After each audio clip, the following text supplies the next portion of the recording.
It's with deep sadness today that we mark the passing of Lord Dafydd Elis-Thomas, and our hearts do go out to Meir and all his loved ones who are very much in our thoughts and prayers at this time. It's no understatement to say that Dafydd was a titan of Welsh politics.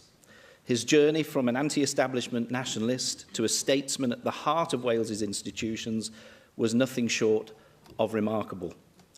He was a swanky dresser. There was always a silk handkerchief in the pocket, and he used to put up a good fight, David Melding, in terms of his snappy dress sense at times. But I think Dafydd always had the edge because he had matching socks to go with the tie and the hanky too. And of course, he was a man of great intellect, wit and conviction, never afraid to challenge the status quo, yet always open to evolution of his own thoughts. And having been the first Llywydd of the then newly established National Assembly for Wales, it was Dafydd's steady hand that helped to cement the Sened's place at the heart of our national life and Welsh democracy. His political journey was unique. He was a proud Republican who once stood outside the system, but ultimately found himself within it, becoming a good friend of our now King Charles. And of course, he became an MP and peer of the realm and a respected and much-loved figure across all political divides. From the Welsh-speaking heartlands of Gwynedd to the dining rooms of Buckingham Palace, Dafydd Elis-Thomas was entirely at home. And what set him apart was not just his political skill, but his warmth, his humour, and his ability to bring people together. He was always able to disarm his opponents with a well-placed quip just as easily as he could deliver a great speech with passion and intellect. He was, in every sense, a Renaissance man.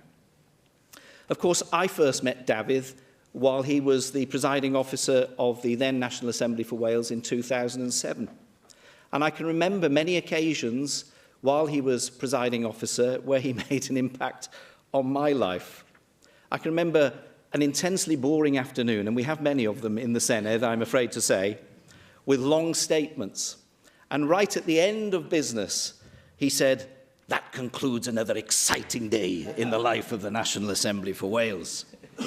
And of course, he was a great friend of Wales's national institutions. One of the institutions which he was passionately supportive of was the National Zoological Society of Wales, the National Zoo of Wales, the Welsh Mountain Zoo.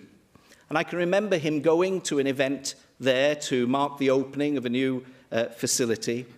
And as soon as he saw me, he ran over and he said, "I've come to see you in your natural habitat."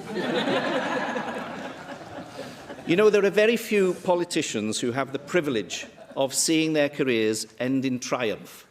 But Dafydd was one of them. And his legacy is not only in the Senedd that he helped to shape, but in the respect, affection and admiration of all who knew him. Wales has indeed lost a statesman. We have lost a friend, but his influence will certainly live on for many generations to come. So rest in peace, Dafydd, a diolch and popeth.